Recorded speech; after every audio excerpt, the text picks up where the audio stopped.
Тези времена, които дадаха в пол позиция, предполагат невероятна битка за трите места, даваше право на участие в финала.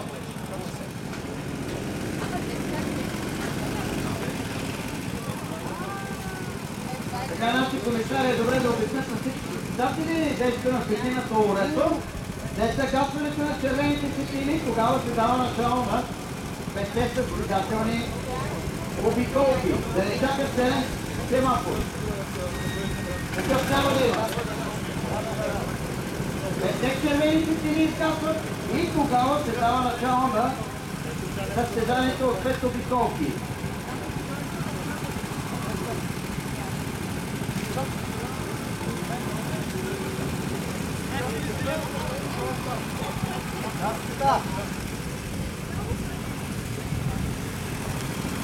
Внимание, последни приготовления. Внимателно да няма фалса. Има сурови наказания от комисарите.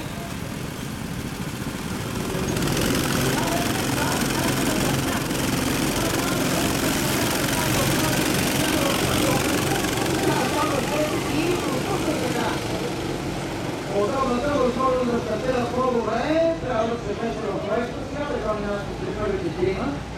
За да си платира на финала. И така, по-на природа казва на 2 кантона, 6 кантона, 1 кантона, 6 плати. Малко минута на всички тези участници. Отказваме.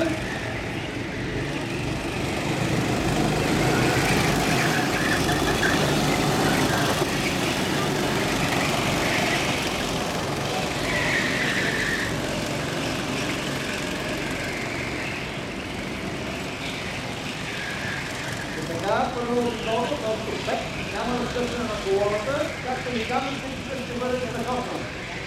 До последния метър, затваря се първото обиколка, да видим кой води.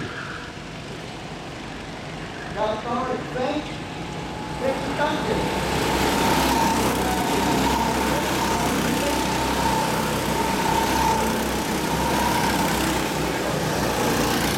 Има атаки към второто място на струва, на обратния завой. Да видим как това е спет, да, и видим на второ място. Влезе от вътре се страна на Бордилие. Отзад как това е спет на второ, Николай Иванов. С амбиции за следващото място. Тук е така на пет танки, това е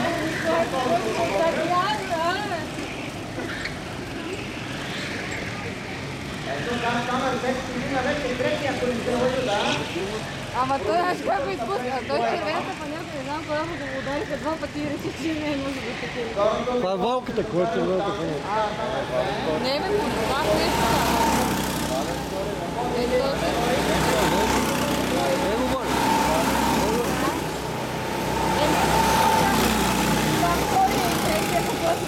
А виж втори, не знам какво. Виж втори, не знам какво е.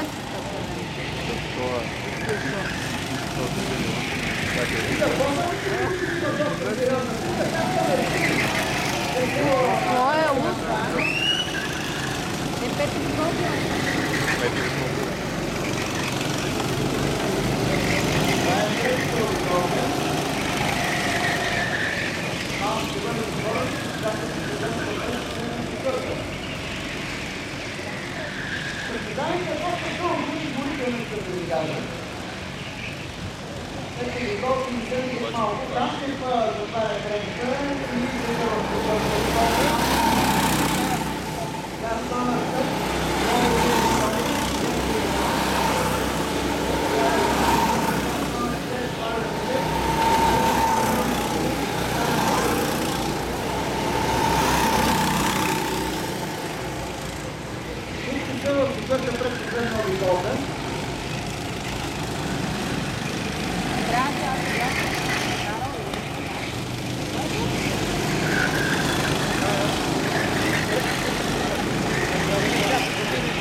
Дай, дай, дай, дай, дай, дай, дай, дай, дай, дай.